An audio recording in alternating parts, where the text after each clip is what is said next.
Yeah, no, it's happened before. I mean, considering I have my own channel and I'm lending my so people are gonna be confused. Is this Last Talk with Sarah or is this Sandy Talk? So it's a bit of both. It's Sandy Talks with Sarah.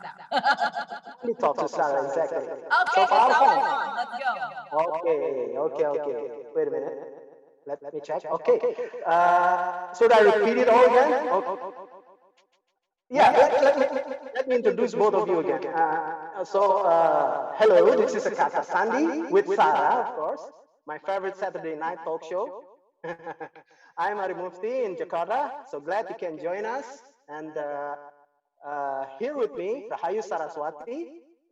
Hi, Sara, how are you? How are things with you? Good, thank you. Sara is mother of two children, former parliament member, actress, and activist as well, and talk show host, and many more. So uh, we also have Sandiaga Uno. Hello, Bang Sandi. Hello, Bang Ari Mufti. You forgot to mention that Sarah is running for a very important post. Yeah. I forgot to mention that important new news from Sarah. And former No need. former Vice Governor of Jakarta, last election vice presidential candidate, and of course, a triathlon athlete. Bang Sandi, here with us from his home in South Jakarta. It is great to have you both. Tonight, we will talk about more uh, uh, news about the pandemic, from leadership, economy, social issues, and many more. It's quite a Saturday night discussion. Since the devastation from this pandemic far outpaced the 2008 financial crisis, we learned that our economy is not really in a good shape. I will try to throw some questions just to frame our discussion. So first, Bang Sandi, lately, small business owner, millennials, investors, people wait for your views, just like an oracle. Are there any shortcuts to economic recovery? Thank you, Pa Ari. And it's kind of difficult. Is that your picture, still picture, or are you freezing?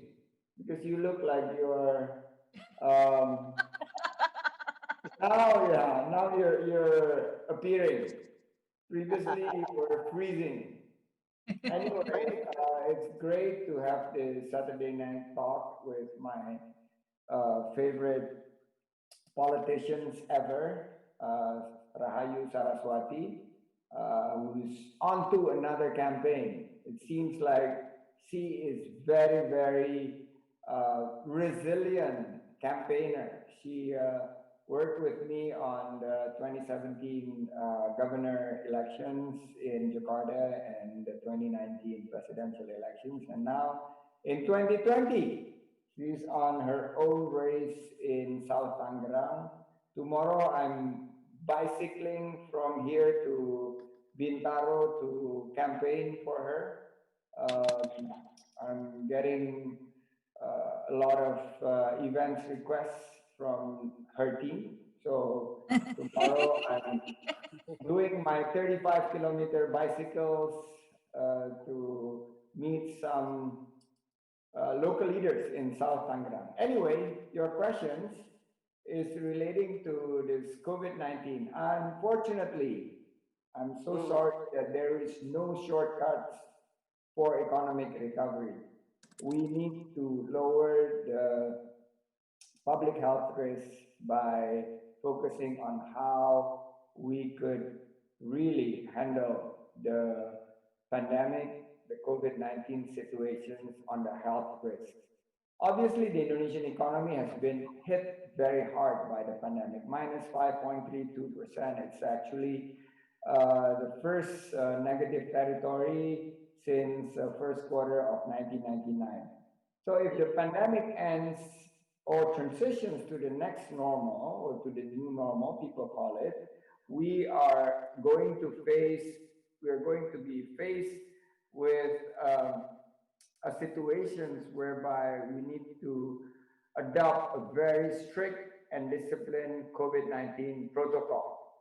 The number of cases, unfortunately, has been up and down, and 2,000 nationwide is not a comfortable number, even with this type of the relentless testing and tracing done in the capital city of Jakarta. So there should be by data, there should be by evidence and expert advice that we partially move and slowly reopen our economy on scientific evidence. So there are two variables to map it out. First, it's the risk for public health. And second, the economic impact or economic benefit. I believe right now in some of the green zones, unfortunately in South Jakarta, where Mbak Sara and me were staying, it's actually kind of up and down the risk level. So we need to make sure that the green zones are the ones that will be prioritized, and the type of the economic activities should be focused more onto the SMEs, onto the job creations, job really heavy in terms of employment benefits, that focusing on the 60% of the economy, which is micro, small, and medium enterprises, more on the consumption side. So we need help to deliver the cash transfers. Government stimulus package have to consider the insufficient liquidity faced by the households' economy to survive the pandemic. So at the end of the day, surveys has shown that the economists call on the government to increase budget allocations to revive this virus-battered economy. But we just have to be very, very cautious in terms of moving forward to handle this COVID-19 situation. Are we on the right path to the recovery? Will it be a V curve, rebound, or LUV? For this or next quarter, maybe? Do you have any? I certainly hope and pray that it will be a V-shaped recovery. I sort of like felt that we have hit rock bottom, and then from my interactions with the SMEs, with the grassroots economies, with household, with the mothers, mak-mak, as well as the millennials, I think the third quarter, we are seeing already some early activities, but we should really move very, very cautiously, and we should put our optimism really and prioritize on the health aspect of this. And we are on the right path, I think, but we are not on the right speed. So we need to accelerate the program, and we need to collaborate. Everybody from the government side, from communities, from the people, private sectors, and everybody needs to chip in because we are all in this together. We are in the same boat. So, Sara, your thoughts? Straight away, just my thoughts. Well, a few things, of course. Just on the thoughts of the COVID-19 and how the government's been handling it so far. I think in terms of the macro economy, Bang Sandi has explained it quite well, and he knows a lot more than I do. However, as a millennial, I would be one of those who would criticize and would tell Bang Sandi my thoughts, which is that number one, those of us who are in touch with what was happening around the world, we were questioning the government's stance on not being completely transparent with the people. Because those of us who knew how difficult or how dangerous the virus was, we were saying, like, why aren't we going on lockdown?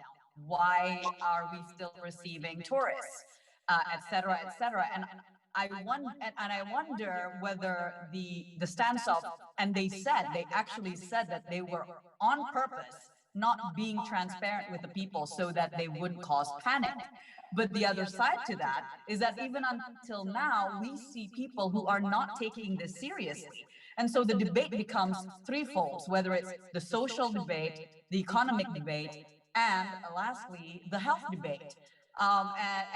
It's gotten to the point where people are so worried about how they are going to survive economically. They don't care anymore whether or not they or anyone, any of their loved ones, are going to get COVID-19, because they're seeing as well, like, oh well, there's a chance that we're not going to suffer even if we do get COVID-19, because there are people who are running around everywhere and are not showing symptoms, etc. But for those of us who have had family members being affected, I've had an uncle die from COVID-19.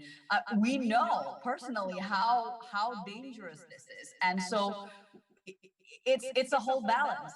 So I think right now the question is, how do we move forward, ensuring that people are getting fed, that single parents can actually survive this, that the SMEs can survive this, that the tourism, the hospitality industry can survive this, but with quote unquote new normal. So that would be the question next. Is it's about how do we go about going forward, that would how do we see ourselves doing business?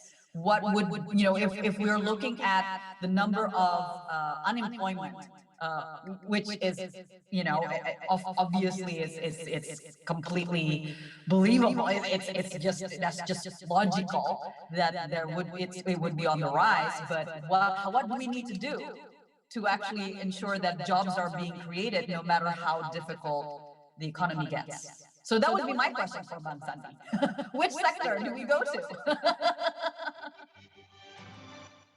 I think we need to focus, Sarah, on the sectors that have been the backbone of our economy, which is the SME sectors. 60% of our economy is contributed, the GDP wise, by this sector. And these sectors, unlike 1997 and 2008, they have been hit very, very hard in the first few months of the pandemic. So I would basically accelerate the package to revive the SMEs. Second should be the consumption, because our economy also around 50% are being supported by the consumptions part of our economy. So the cash transfer, as well as how we could revive the household economy through government program and through other means, needs to be accelerated. Thirdly, I would focus on sectors that would be able to bring jobs back, albeit within the strict protocol of COVID-19, strict and disciplined protocols. And this is because you were very spot on in saying that people are losing their job. 15 million Indonesians are at the risk of losing jobs. When they lose their jobs, they lose incomes. When they don't have incomes, basically they will face issues to bring food to the table. And then with rising cost of living, with rising prices, electricity bills, quota, what we're doing here is we use bandwidth. We need to help the household economy. So all in all, Sarah, I'm not with the government, but I am giving. Is that like a hidden message there? I'm giving advice It's a to, direct message. because our our party, Sara and I came from the same political party. We're part of the government, and we're giving advices straight to the ministers in charge. We are saying that we fight the pandemic. The COVID-19 cases is still on the rise. We are seeing that maybe vaccine will be available end of the year, maybe not. But we need to have the experts' consensus on how to deal with the health crisis. Because without handling the health crisis, forget about the economy. We need to have a good handle on the health front, and then we also at the same time try to selectively, with very serious guidance by the medical team, to try to revive the economy. Some numbers, this 5.32% negative uh, is compared to other economies in Southeast Asia, we are in a much better shape. So we need to be grateful. Unfortunately, we should not really be complacent. We need to continue to work hard so that third quarter economy, it will be a rebound. And this is something that I have advocated now for at least 3 weeks, that we need to revive some of the key sectors, and we're hopefully be able to target maybe between -2% to +1% for the third quarter. So we keep our fingers crossed, and hopefully there's some sense of optimism. And Ari, you are also going to play a big role because you control some of the narratives of Ibu Sara. So during the campaign, we need to inject some optimism back to the people, and Exactly. to work together, hand in hand, although virtually hand in hand. Virtual. So Gotong let's talk Royo about are the the Indonesian woman. words for it. Yeah. Let's talk about the women leadership. Countries with women in leadership have reported 6 times fewer confirmed deaths from COVID-19 than countries with governments led by men. Let's mention Jacinda Ardern, Angela Merkel saying went from Taiwan. All shows remarkable leadership. What do you think, Sarah? Girl power? Well, not to be discriminative, but but It's but actually true. but there's something to be said, and I think I think I read an article by Forbes. I mean, they were questioning like what do they have in common, right? Aside from the fact that these countries are being led by women, and there's three common denominators, and this is why the first thing I mentioned was about transparency, because these countries led with truth. They were being as transparent as possible, and they were saying like, this is what we're facing, these are the steps that need to be taken, etc., etc. And then the second part is decisiveness. I think a lot of when we're thinking about women, there are some stereotypes that say that, oh, women can't make up their minds, but that isn't necessarily true. When you're a leader, whether you're a woman or a man, you need to be decisive. And I think there was a key word that Bang Sandi mentioned: consensus. A lot of the problems we're facing here in Indonesia, for example, in my personal opinion, is a lot to do with the fact that sometimes the federal government, or what would the pemerintah pusat, the central government, they would be saying one thing, and it's not necessarily being supported by the regional governments, the provincial or the districts, etc., and or the regencies, and that kind of you know lack of consensus really hurt us in the long run, in the short run or the long run. And then the third thing that Forbes mentioned about these countries is the level of empathy. Empathy towards those who are suffering, who it's not so much the thought of like, oh, we just need to survive as a country, and think of the corporates, think of the larger.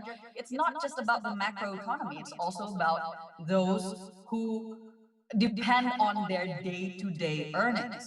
And so, that I think, that would be saying something. I don't know. I think if maybe, all leaders look at it that way, perhaps we'd have not just countries led by women, but also every country, would have the same results. But if I may, I would also like to stress upon what Bang Sandi earlier said, consensus, and then a focus on the household economy, because I've been getting a lot of private messages, even from my social media, by moms who are struggling because their husbands have been put off from work.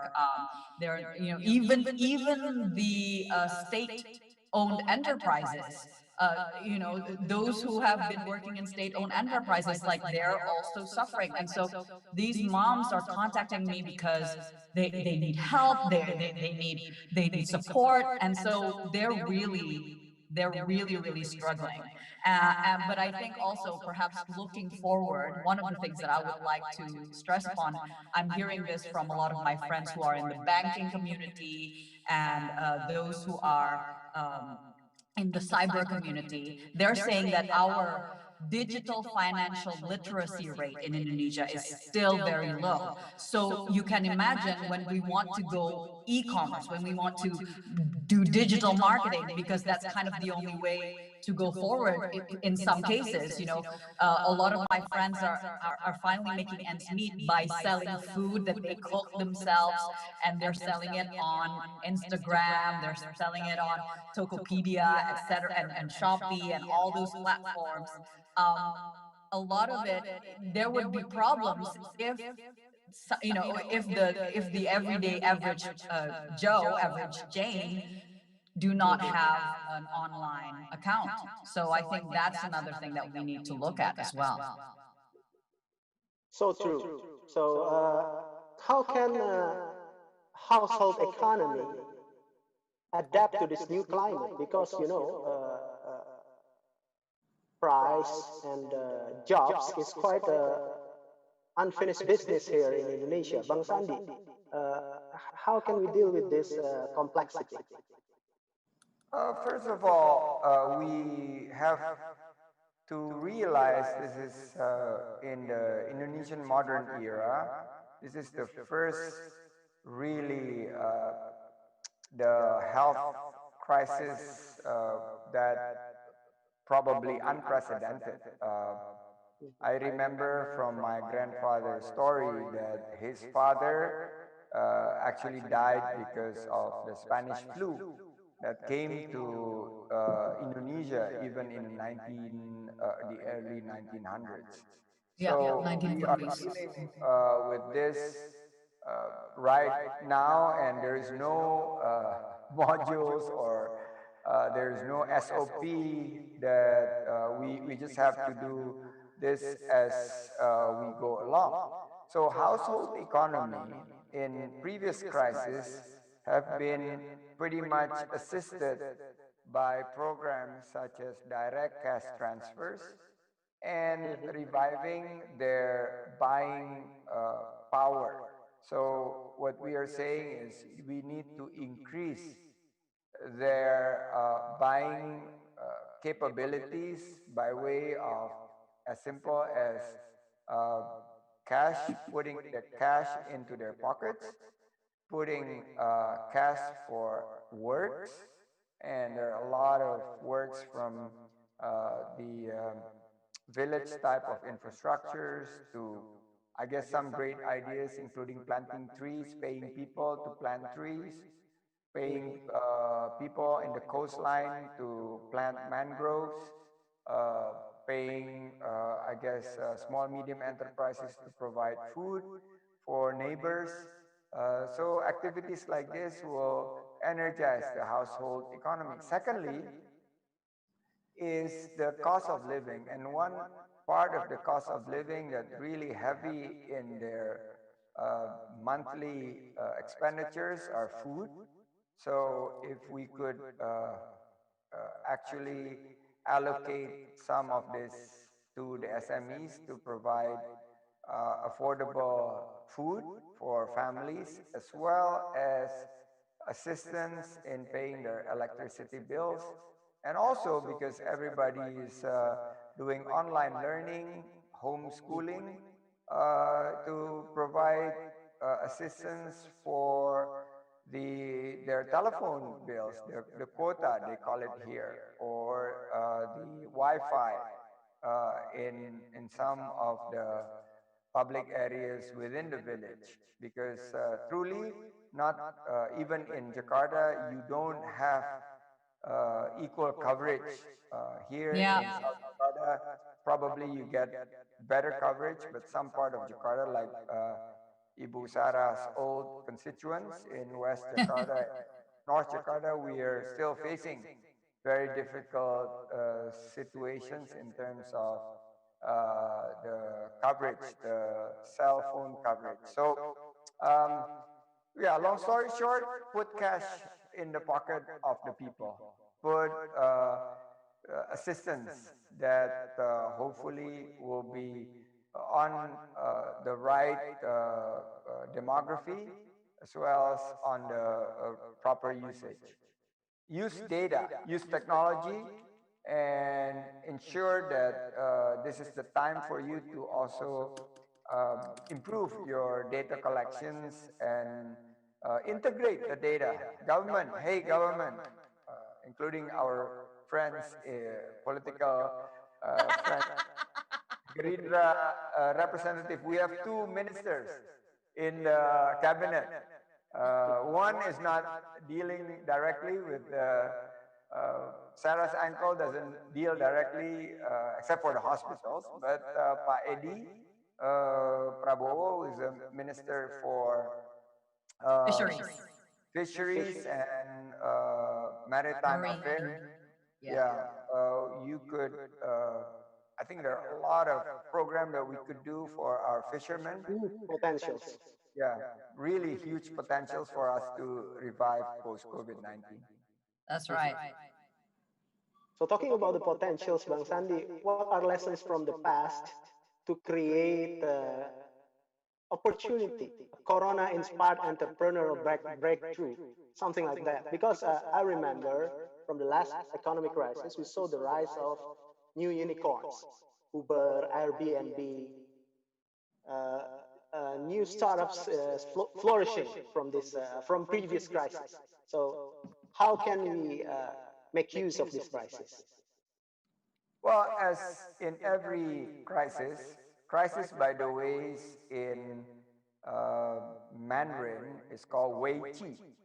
Wei stands for danger and Qi for opportunity. So there's always a silver lining in every dark cloud. And I believe the same thing with this pandemic. So as we predicted, there is true pandemic winner industry that is actually thriving during this crisis.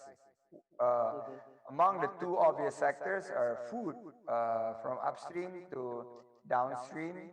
It actually grows 16.3% in the second quarter, and this is from the agricultural sectors comprehensively. ICT, Infocom, and technology grew still, and there are actually a lot of opportunities for companies that continue with the digital disruptions that is actually being accelerated by this pandemic to take opportunities. Companies like Tokopedia, Bukalapak are seeing tremendous increase in traffic.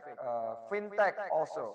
There are emerging fintechs that now are beneficiaries of people who don't want to hold cash, people who actually now using more and more fintech. So I guess there are COVID winners, and definitely healthcare.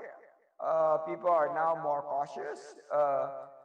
They are engaging in promotive and preventive behaviors they consume jamu, they take vitamins. Look at Sarah's skin.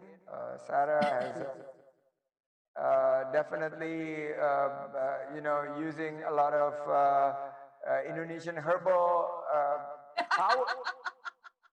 Indonesian herbal power should take this opportunity. You can And mention the brand, Sarah. Yeah, yeah. on top of that, I think the true pandemic winner will be in the clean energy space, the alternative energy, the renewables. I guess people are now appreciating that Jakarta has cleaner air, and people are now moving into bicycles. It's something that we hopefully take this as a permanent shift for people to move away from fossil-based energy to renewable energy. And this is something that I think will be unstoppable. I call this unstoppable trends. So I'm really excited. Mm. So, Sarah, beyond the economy, you have a long track record as an activist for social, cultural, and gender issues, and many more. Since now all eyes and ears goes to pandemic, uh, are there any unbalance happen? I mean, who will take care of other issues, other pressing issues such as trafficking, inequalities, and many other important issues? Well, that's the thing. I mean, I'm glad that I'm not the only one who's been saying that due to the COVID-19 and people staying home, unfortunately, the numbers of human trafficking and the numbers of abuse towards women and children, especially household abuse, has actually been on the rise. Now, whether or not they have been happening before, it's, because again, these issues, it's, they call it like the iceberg phenomenon. You only see the top of it, but what you haven't seen before is a lot larger than what you usually see. And so I don't see it as a negative. I look at it more as this is the chance for us to actually really take a look at what's going on underneath the surface. And it is the time that really we open up our eyes, pay attention. Because usually, right, when before we would be going, 9 to 5, every day and never really pay attention to our neighbors. But this might be the time where people who are living in, clusters, they finally look at their neighbors and what's going on around them. So take that chance to get to know each other, because I've seen, talking about solution for the economy and how to move forward.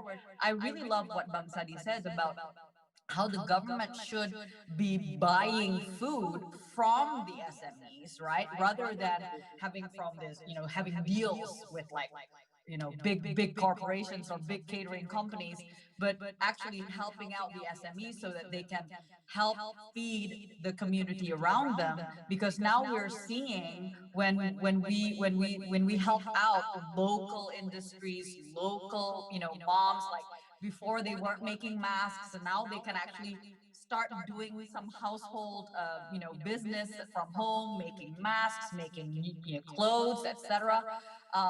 These are the kind of businesses that we can actually support. And when we start looking at around us, I mean, that's when the magic happens, I would say. So I am excited on that score. I wasn't excited before.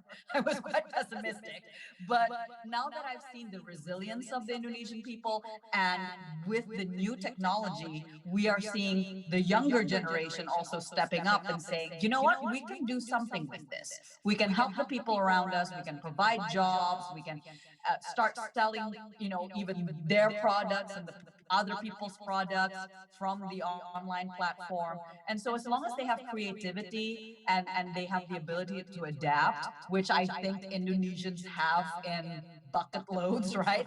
So that's an optimism. But I do think that, talking about data, it seems that Bang Sandi has already said everything that I wanted to say, but I will just stress upon it that we do one of our biggest weaknesses as a country is the data. We do not have like one data that everybody can just access, as in what business is where, and even just land ownership is still an issue. So that this is a chance. This is right now is the time for us to overcome that and really get our act together, and so that we can come forward from that. So I will stress on that. There was a lot of great grassroots efforts to fight COVID-19. What do you think? Do you involve? How the community respond? yeah, no, you know what? It was fantastic seeing a lot of my own friends, right? Starting up their own, because they themselves have businesses in the F&B, right? So they the way they started packaging so that they could actually help. For example, you buy one, and at the same time you're helping provide food for the medical personnel who are on the front lines, right? Or I don't call them front lines, actually. I call them, they're actually our last stronghold. It should, the front line should be the people against COVID-19. But the stronghold, the last stronghold, are those in the medical facilities and those who are the medical personnel. So I was seeing a lot of that. And it shows again that when we have empathy towards one another. The only thing that why I was mentioning empathy before, because Forbes mentioned it as part of the countries that have been successful in handling COVID-19. Um, I think that if we have this all the way from the top to those who are at the grassroots level, don't let it just be the middle class people.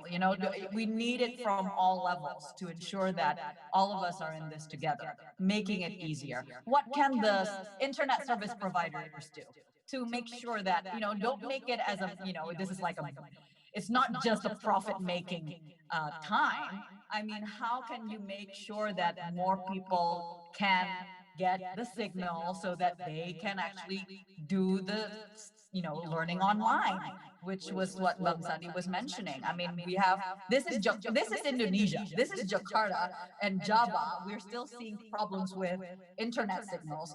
How about them who are, we're an archipelago. We have a lot more people living, on the islands, and they're getting left behind. So, as an activist for women and children, and for marginalized communities, we really need to start looking not just in the areas where the biggest impact is, where COVID-19 has the biggest impact, but those who are actually being left behind because of policies taken by the central government.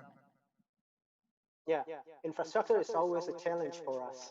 Bang Sandi, you come up with social infrastructure. You seed some movement. Start with OKOC, maybe way before that. You already start with so many social movement, and lately I heard about Rumah Siap Kerja, and then Bank Infak. So after a couple of seeding initiatives, what is a lesson learned for us? That this country, I see it with my own eyes, really have remarkable, the people have remarkable resilience, that you see the best of humanities during this crisis. Uh, at first, I was skeptical whether some of my social entrepreneurial initiatives would even survive uh, uh, the, the transition in politics, let alone pandemic. But actually, it has thrived. After the campaign, OKOC is actually gaining strength. It's now in 34 provinces, around 400,000 entrepreneurs, mostly micro entrepreneurs, supporting the movement, which is a movement, a national social movement to create job based on entrepreneurship. I have added Rumah Siap Kerja, which is fairly new. During the presidential elections, we thought that this is going to be a very great program, but unfortunately, we did not get the mandate. But now the team that work on it have decided that to transform this into a startup. So they are now actually very busy preparing for the seed round of financing. Hopefully, this would be also because it is a digital platform for a career hub for young people. We have started. I think the one of the areas that we developed is the United Volunteer Front against COVID-19. We have delivered a very.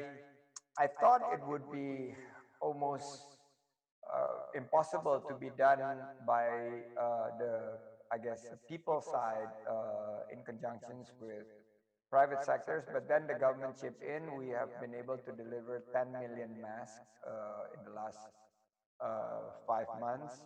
We have done more than 50,000 tests, contact tracing and treating.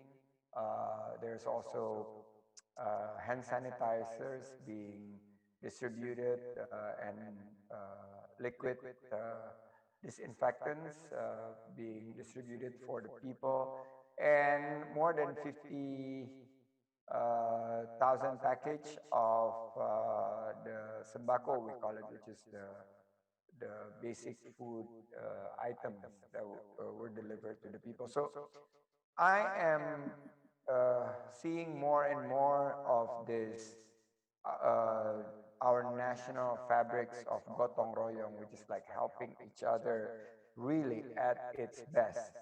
Uh, they are opening up their mind, they create some kind of awakening. We could survive together, and we are all in this together. People have come together, lending their hands for some members who cannot pay for school fees. It's setting great examples. Health workers short of their PPEs, their personal protective gears, and people putting all sort of like efforts to make sure the health workers have their PPEs.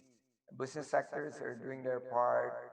Communities are also chipping in. So I am, I don't know, I feel very optimistic, Pa Ari. And as the micro, small, medium enterprises sectors that has been hit very hard, they're starting to awake now in the third quarter. They're starting to, uh, uh, uh, you know, uh, making sure they're up again.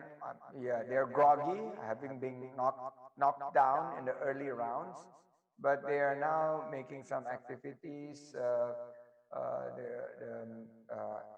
They need working capital loans. So if there are people in the banking sectors and the government, what this they don't need handouts, but they need helps in terms of liquidity. So they will pay back, but they will need time and they need friendly loans in this time of difficulty. So, in short, I think I am cautiously optimistic that third quarter will be better, and we will be better because we stick together. We stick together, yes. And of course, there is one important puzzle: millennials. For both of you, what is your opinion about millennials today? A very unique cohort. What specific role should they play? What are your views on empowering the youth and giving them a voice in politics? Sarah, maybe you can start talk about this. That's like two very different questions. I'll try my Yes, best. yes, it is. It's like one aspect is like, what can the millennials do? So what can I mean? Again, I was quite pessimistic about how the economy is going to fare, and how the people are going to survive this. But seeing the resilience again and creativity of the youths, I mean, again, I'm still a millennial, by the way, so a lot of my friends are still millennials. And when we're talking about millennials, they're the most productive bunch. I mean, they're supposed to be, and they are the most productive age group, and they were finding ways around before they were simply working 9 to 5 again, or maybe their business. I mean, I've seen how they just were starting a new business and it had to be put on hold because of COVID-19, but how they persevered and they found ways to sell their products in a new way, which again is making use of the technology.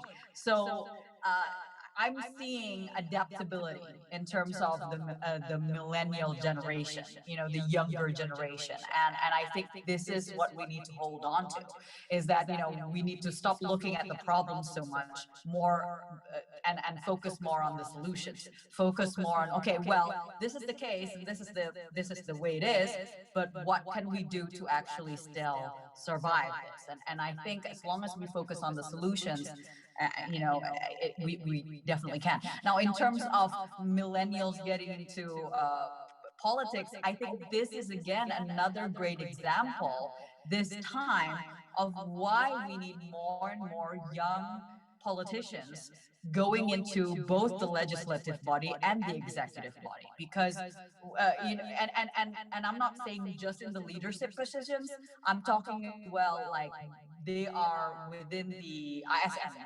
We're talking about the civil servants, those, whether it's Echelon 1, 2, 3, or the staff ahli, right? Those who are basically whispering in the ears of the leaders.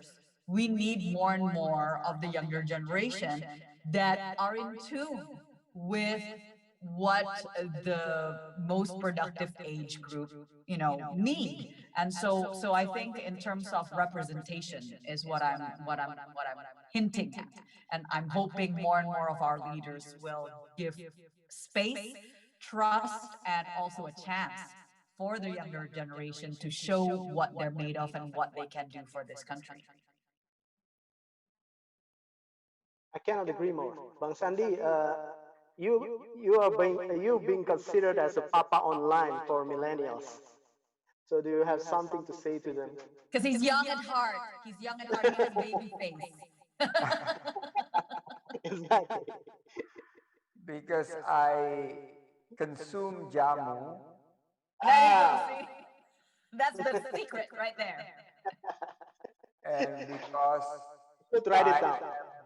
I am also practicing a lot of sports like what Sara is doing now, working on her core and working on her running distance. Sara Yes. is preparing for her marathon. No. I'm fine with my 5K. I'm fine with 5K. That's fine. So I'll be cheering. As Papa Online, I'll be cheering my online kids trying to complete 42.195K run. So that's what Sara. But anyway, on the serious side, you actually put two questions, which is like opposite each other. Yeah, that's exactly why I was like, whoa, those are two questions. But welcome to Ari Mufti, because he doesn't think on a linear basis. He's quite non-linear kind of guy, and unfortunately he frees again. But if he's properly, he's actually on a rocking chair. He's not today. I'm a normal chair today. You're in a normal chair, but he's normally on a rocking chair. I think there is this cohort, what I would term generations Corona or COVID cohort in the making.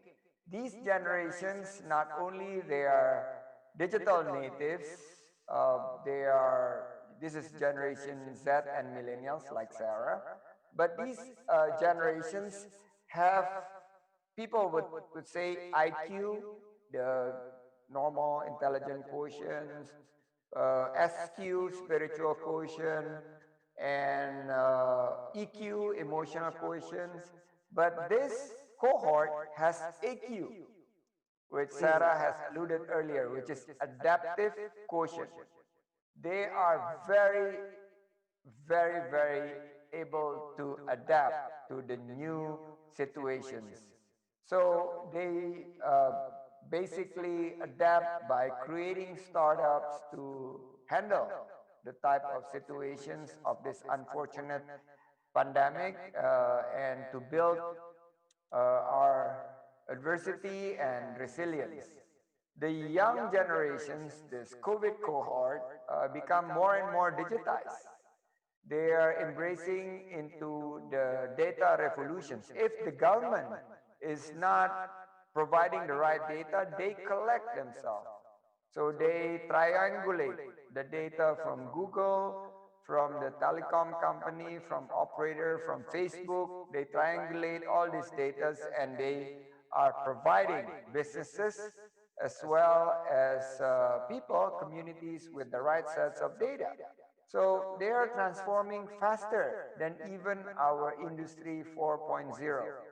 They are now actually on the 5.0 economy with machine learning, artificial intelligence. They are into not only STEM, but they're into deep arts, adopting and adapting to new technologies. And unfortunately, our SMEs penetrations in the online and technology is less than 20%. But these new cohorts will help the 90% plus of our job creators in the SME sectors to embrace technology and digital. Secondly, entrepreneurship. I'm seeing more and more entrepreneurship from this generations of this COVID cohort. They are very uh, efficient. They're nimble. They have a very simple operations, concise operations, and they become more and more inclusive, and they support each other. I'm seeing more and more women entrepreneurs as well. So I guess if you look at this from the uniqueness of this cohort, this is again, I think, an opportunity that everybody must realize that the young generations are going to play a huge, important role in not only economy but the whole of this national development of Indonesia, at least post-pandemic.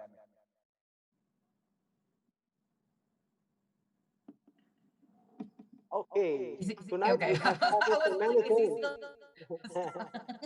We have covered so many things, Sarah. Honestly, I can chat with both of you forever, but ladies and gentlemen, time is up. Bang Sani and Sarah, please share with us your final thought to close tonight's discussion. Uh, how we can escape this situation smartly. Ladies first, for you to start, Miss Sarah, Mrs. Sarah.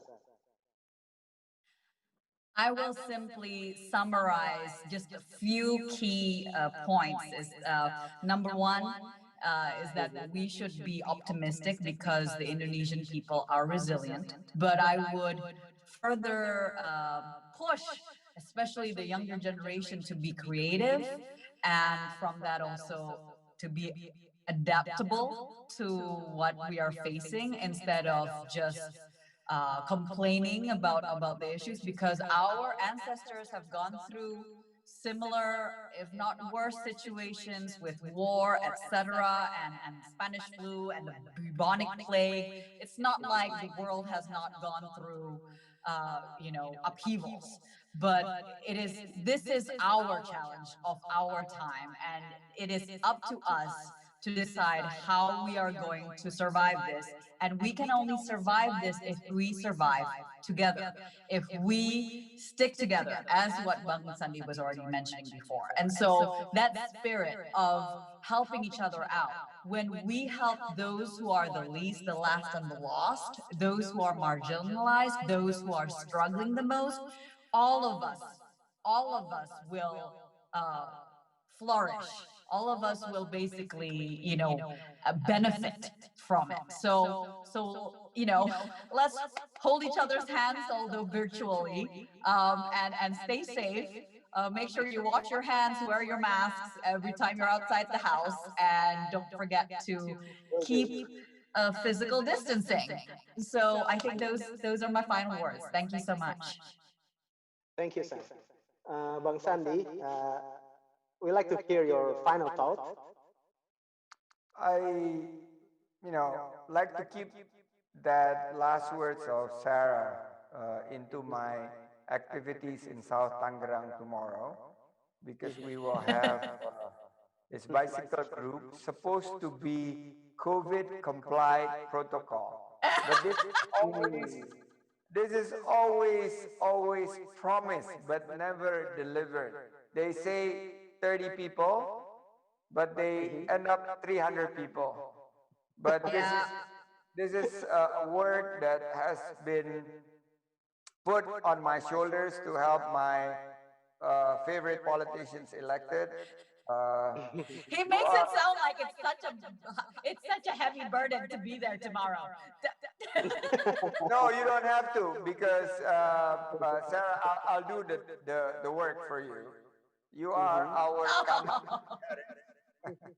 so you make sure that you're healthy, but I will deliver the same message that the young people must be involved in the future of this country, and such as what Sara is doing: wear face mask when you're out and about, spend time at home, only you're out if you really have to go out, like campaigning for somebody, and make sure also that make sure you avoid the crowd, physical distance, wash your hands regularly, and very important, vote. If you are in the districts that will be having uh, the elections this December, do vote, because young generations must also take part and determine the future of our local Amen. government. Secondly, Amen. don't waste a good crisis. I myself I am a product of crisis. I was fired from my job in 1997. I lost my income. I almost went bankrupt. It actually took me to a different sort of like career path. I started my small financial consultancy firm. Actually, literally, the three of us going from firm to firm to offer our restructuring service and financial advice. A couple of 28 years old at that time, really struggling.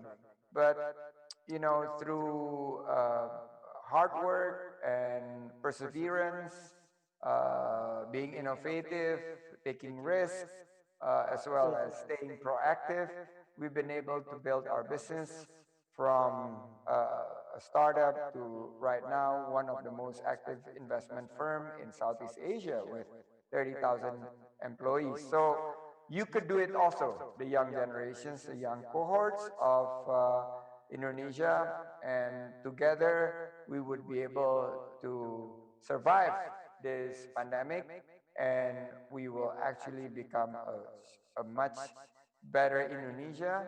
What doesn't kill you makes you stronger. So in 2045, as we enter our 100th centennial year of anniversary of our independence, we'll make sure that we'll be the fourth largest country by the economic size, and also become a developed nations. So we could basically become a very proud citizens of Indonesia. Thank you, and God bless you all. Bang Sandi, Sara, thank you for sharing with us tonight. It's such a fun chat with both of you. Keep in touch. And for all the audience, uh, to see you again in another Kata Sandi talk show. Good night and take care. Thank you very much, everybody. Bye-bye. Bye-bye, Sarah. See Bye you. bye, Sara. Bye. Thank you for having me. And see you on the next Let's Talk with Sarah.